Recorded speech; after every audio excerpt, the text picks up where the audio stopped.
Hello everyone, তোমাদের সঙ্গে একটা লং ভিডিও শেয়ার করতে চলে আসলাম।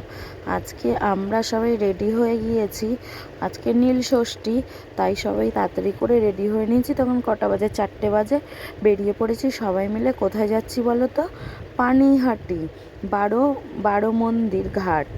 তো ওখানে 12টা শিব মন্দির আছে পানিহাটিতে।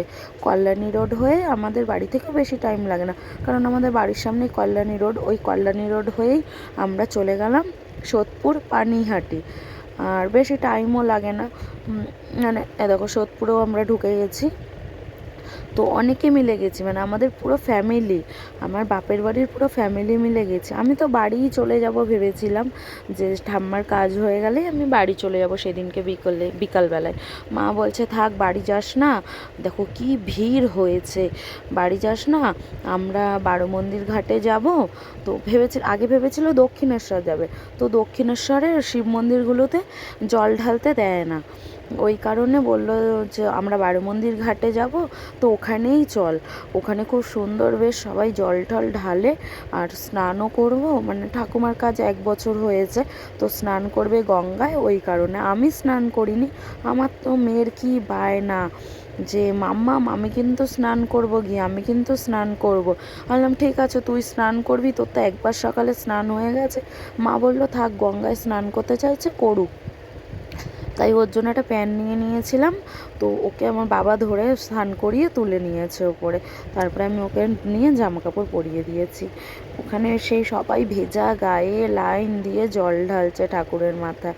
মানে ভীষণ ভিড় হয়েছে। তার মধ্যে আবার মেলা বসেছে, মানে পুরো মন্দির জুড়ে মেলা বসেছে। দেখো ঘাটের পাড়টা, খালি ভিড়টা দেখো, মানে মারাত্মক লেভেলের ভিড়।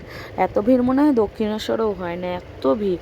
এই মন্দিরটা এমনি সময় এই মন্দিরে যাবে পুরো ফাঁকা, মানে আর এখন এত ভিড় ধারণার বাইরে। দেখো মেয়ে জুতো খুলেছে, এবার ওখানটা তো নোংরা জল পড়ে রয়েছে, ও পাটা মানে জুতোর উপরে, জেঠুর জুতোর উপরে রেখে দিয়েছে, ও নর্মাল পা নিচে রাখবে না।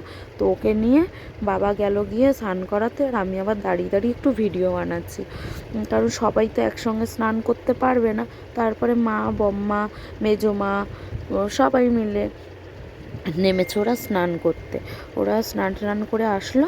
তারপরে আমরা পুজোর লাইন দিলাম। আর পুজোর লাইনে দাঁড়ালাম, তো বেশিক্ষণও দাঁড়াতে হয়নি। পুজোর লাইন দিলাম, দিয়ে এই যে মা আর বম্মা তো ভেজা গায়েই জল ঢাললো। মেজো মা আবার চেঞ্জ করে জল ঢালবে। তো মা আর বম্মা আগে ভেজা গায়েই জল ঢেলে নিয়েছে আমার সাথে লাইনে দাঁড়িয়ে। তারপরে লাইন দিয়ে চলে গেলাম বাবার কাছে। মানে পরপর 12টা মন্দির। তোমরা যদি যাও কেউ, অনেকেই বারোঘাট মন্দির চেনো না, পানিহাটি বারোঘাট মন্দির। তো এই মন্দিরটায় যে যাবে, মানে তারই খুব ভালো লাগবে, ভীষণ সুন্দর। পুরো দক্ষিণেশ্বরের মতনই 12টা মন্দির। অনেকেই চেনো, আমাদের দমদমের ওইদিকে তো অনেকেই চেনো না। আমাদের এই বাড়ির এদিকে, বাপের বাড়ির এদিকে তাও সবাই চেনে, কিন্তু আমি দমদমে থাকি, তো দমদমের অনেকেই চেনো না এই মন্দিরটা। পুরো দক্ষিণেশ্বরের মতন খুব সুন্দর। বেশ পুজো দিলাম, শান্তিপূর্ণভাবে পুজো দিলাম।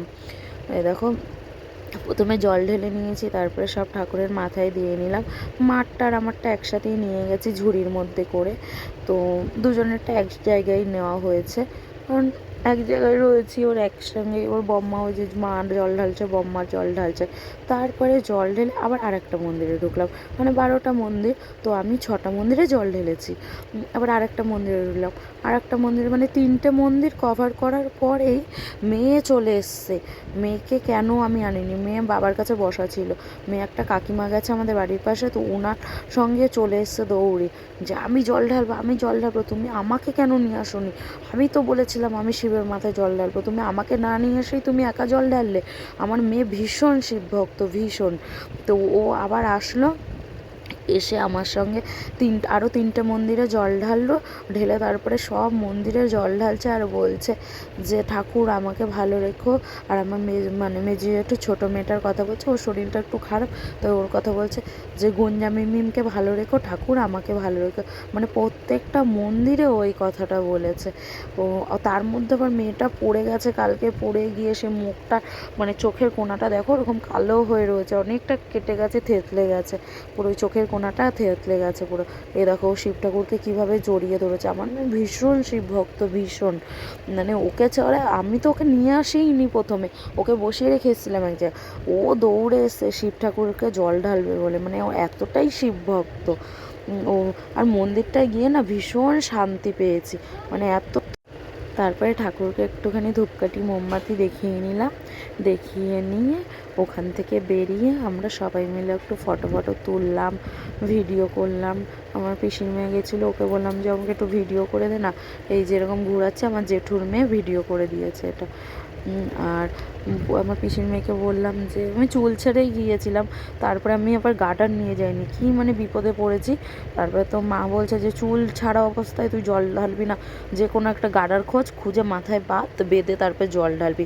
তারপরে সেই একটা গার্ডার খুঁজে মাথায় বেঁধে নিয়ে তারপরে জল ঢেলেছি, কারণ চুল ছেড়ে জল ঢালে না। আর মা তো ঢালতেই দেবে না আমাকে চুল ছেড়ে জল, মা রয়েছে সাথে। এইবার তারপরে ওরকমভাবে মানে গার্ডার পেঁচিয়ে নিয়ে তারপরে জল ঢালছি। তারপর আবার মন্দির থেকে বেরিয়ে চুল খুলে দিয়েছি, খুলে দিয়ে আবার একটু ভিডিও করলাম। দেখো হাঁটছি, হেঁটে ওদিকে যাচ্ছি আর নমস্কার করছি প্রত্যেকটা মন্দিরে। অনেকগুলো মন্দির, আমি অতগুলো মন্দিরে জল ঢালিনি, আমি 6টা মন্দিরেই জল ঢেলেছি। তারপরে ওখান থেকে বেরিয়ে সবাই একটু ফটো তুললাম।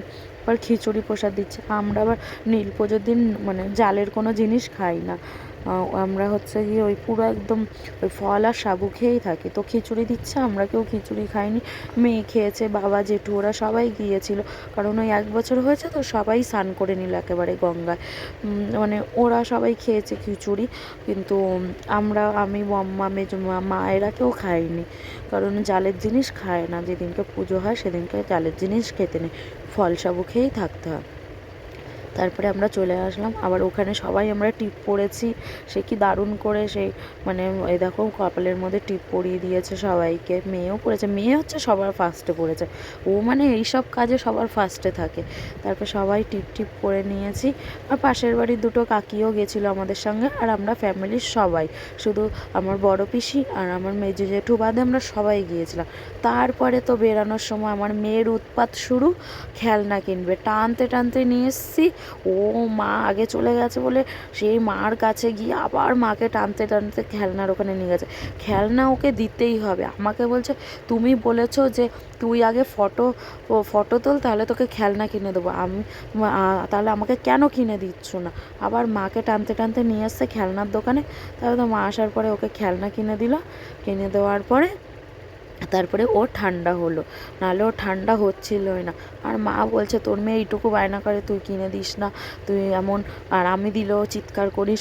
মেয়ে তো বায়না করেই না, মেয়ে নাকি আমার বায়না করে না, সারা দিন বায়না করতে থাকে, ওর যদি সব বায়না মিটাই তাহলে পাগল হয়ে যাব। তাই মাকে বলছি যে তোমার জন্যই আমার মেয়েটা খারাপ হয়ে যাচ্ছে, তোমরা বায়নাগুলো মেটাও বলেই আমার মেয়েটারও খারাপ হয়ে যাচ্ছে। এবার আকাশের চাঁদ চাইবে, চাঁদ এনে ওর হাতে দেবা। তারপরে তো টোটো করে আমরা সোদপুরে, কি ভিড়, কারণ সবাই হচ্ছে গিয়ে সেলের শপিং করছে আজকে, তার মধ্যে সানডে, তো মারাত্মক ভিড়, সবাই কেনাকাটা করার জন্য গেছে আজকে।